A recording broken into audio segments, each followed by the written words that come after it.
Adam Smith est dans la continuité du mouvement français des physiocrates, qu'il dépasse, car sa pensée n'est pas seulement scientifique, elle est aussi philosophique. La liberté, le libéralisme, est nécessaire non seulement sur le plan économique, mais également sur le plan moral.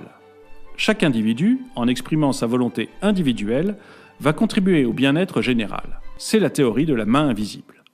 Selon cette théorie, ce n'est pas de la bienveillance du boucher, du boulanger ou du caviste que nous attendons notre repas, mais bien de leur égoïsme. Ce qui les intéresse, c'est le moment où nous allons passer à la caisse. Mon boulanger fera le meilleur pain possible non pas parce qu'il m'aime, mais parce qu'il veut me le vendre. C'est parce qu'il poursuit son intérêt égoïste qu'il va s'intéresser à mes besoins et au rapport qualité-prix de ses produits. Il en va de même pour tous les chefs d'entreprise d'un pays. Chacun va essayer de maximiser le rapport qualité-prix de ses produits pour augmenter son chiffre d'affaires et ses marges. Aucun chef d'entreprise ne va penser à la richesse du pays. Pourtant, en recherchant son intérêt, le chef d'entreprise va augmenter la richesse de son pays. Il est donc conduit par une main invisible à accomplir une fin qui n'entre pas dans ses intentions. Le chef d'entreprise, en recherchant son intérêt personnel, concourt au bien commun.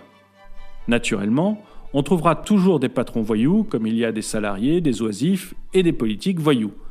Mais dans cette théorie, ils sont marginaux. L'intérêt est un régulateur efficace des relations économiques et sociales. Adam Smith est libre-échangiste.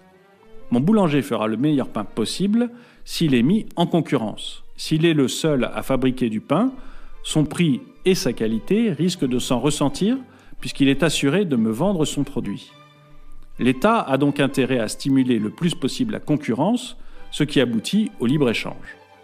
De même, la spécialisation étant un point central de la création de richesses, chaque pays a intérêt à se spécialiser dans un domaine de production dans lequel il a un avantage absolu.